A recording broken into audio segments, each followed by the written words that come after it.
स्वागत है आपका AR न्यूज में। दिनांक 5 मार्च दिन गुरुवार को, जहां हर खबर सिर्फ जानकारी नहीं बल्कि आपकी जिंदगी का हिस्सा बनती है। हम आपके साथ सच बांटते हैं, उम्मीद जगाते हैं और हर पल आपका भरोसा जीतते हैं। तो चलिए आज की तमाम बड़ी खबरों पर नजर डालते हैं। ईरान इजराइल तनाव। ईरान और इजराइल के बीच संघर्ष जारी है।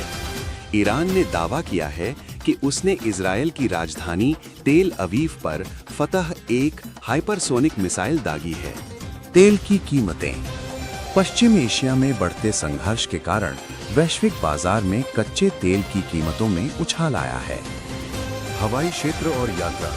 खाड़ी क्षेत्र में तनाव के कारण फंसे हुए भारतीय यात्रियों के लिए इंडिगो ने जिद्दा, सऊदी अरब से भारत के लिए 10 विशेष राहत अभियान संचालित करने की योजना बनाई है। हथियार विकास।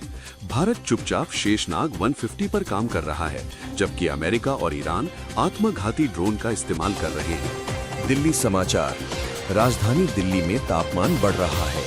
आज ये 31.5 डिग्री सेल्सियस दर्ज किया गया। साथ ही दिल्ली पुलिस के वरिष्ठ अधिकारियों के रैंक में बड़ा फेरबदल हुआ है। पश्चिम एशिया, मिडिल ईस्ट में बढ़ते तनाव और अमेरिका ईरान संघर्ष के कारण भारतीय शेयर बाजार आज पूरी तरह टूट गया। सेंसेक्स 1122 अंक गिरकर 79,116 पर और निफ्टी 385 अंक गिरकर 24,480 के स्तर पर बंद हुआ। IPL गवर्निंग काउंसिल ने IPL 2026 के पहले चरण के शेड्यूल को मंजूरी दे दी है। आधिकारिक घोषणा 6 या 7 मार्च को हो सकती है। ICC पुरुष T20 वर्ल्ड कप 2026 का पहला सेमीफाइनल आज दक्षिण अफ्रीका और न्यूजीलैंड के बीच कोलकाता के ईडन गार्डन में खेला जा रहा है।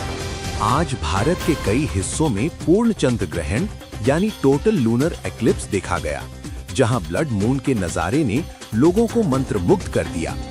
ये साल 2026 की पहली बड़ी खगोलीय घटना थी, जिसे दुनिया भर के स्काई वॉचेस ने देखा। विश्व मोटापा दिवस वर्ल्ड ओबेसिटी डे के अवसर पर जारी एक रिपोर्ट के अनुसार 2040 तक भारत में 2 करोड़ बच्चे मोटापे का शिकार हो सकते हैं। फिनलैंड के राष्ट्रपति की भारत यात्रा। फिनलैंड के राष्ट्रपति डॉक्टर अलेक्जेंडर स्टब आज से अपनी 4 दिवसीय भारत यात्रा शुरू कर रहे हैं।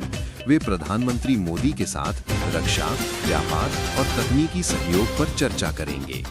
श्रीलंका ने अपने समुद्र तट के पास एक ईरानी जहाज डूबने के बाद बचाव अभियान चलाया है। बुधवार को श्रीलंका के पास ईरानी नेवी शिप के फंसने से 101 लोग लापता हो गए और 78 घायल हुए हैं। श्रीलंकाई अधिकारियों ने बताया कि ये जहाज हमारे तट के पास डूबने लगा तो इससे डिस्ट्रेस कॉल भेजा गया। इसके बाद श्रीलंका की नौसेना और वायुसेना ने रेस्क्यू किया।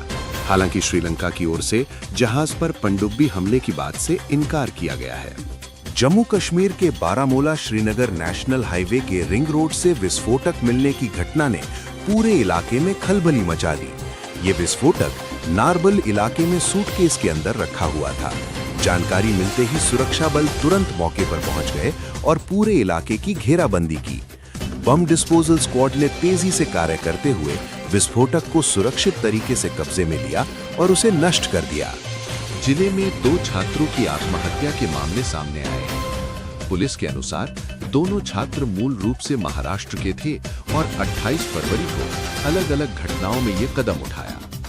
दोनों घटनाओं से परिवार में मातम पसरा हुआ है। अमेरिकी राष्ट्रपति ट्रंप ने ईरान के खिलाफ ऑपरेशन एपिक फ्यूरी और सर्वोच्च नेता खामेनेई की मौत को सही ठहराते हुए कई चौंकाने वाले दावे किए हैं। अहमदाबाद में हुए प्लेन हादसे में मृतकों के परिजनों को 1-1 करोड़ रुपए मुआवजा देने की घोषणा टाटा समूह द्वारा की गई है। एयर इंडिया का विमान बीजे मेडिकल कॉलेज के हॉस्टल की बिल्डिंग के ऊपर गिरा था। अब गुजरात सरकार की तरफ से मेडिकल कॉलेज के छात्रावास में रह रहे रेजिडेंट डॉक्टरों के सामान के नुकसान के लिए एयर इंडिया से 2.70 करोड़ रुपए की मांग करने की बात सामने आई है। गुजरात के 10 बांधों में संरचनात्मक खामियों को उजागर करती है। कार्बोनेशन द्वारा सुरक्षात्मक कंक्रीट परत को भेदने और कम pH एसिडिक होने के कारण सरियों में जंग लगने का गंभीर खतरा है। गुजरात तट के पास अरब सागर में भारतीय तट रक्षक बल ने करीब 5 करोड़ रुपए कीमत की विदेशी ब्रांड वाली सिगरेट जब्त की है। नाव पर सवार 4 ईरानी नागरिकों को भी हिरासत में लिया गया है। देश के कई हिस्सों में बीते दिनों मौसम में आए बदलाव के बाद अब गुजरात में भी मौसम ने करवट बदली है और प्रदेश के कई हिस्सों में बारिश हुई है।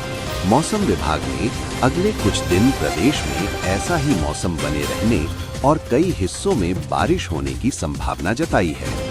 इस दौरान बुधवार को विभाग ने प्रदेश के 7 जिलों साबरकांठा, अरावली, नर्मदा, डांग, तापी, भावनगर और अमरेली जिलों में कुछ जगहों पर गरज चमक के साथ हल्की बारिश होने व गरज के साथ बौछारें पड़ने की संभावना जताई है।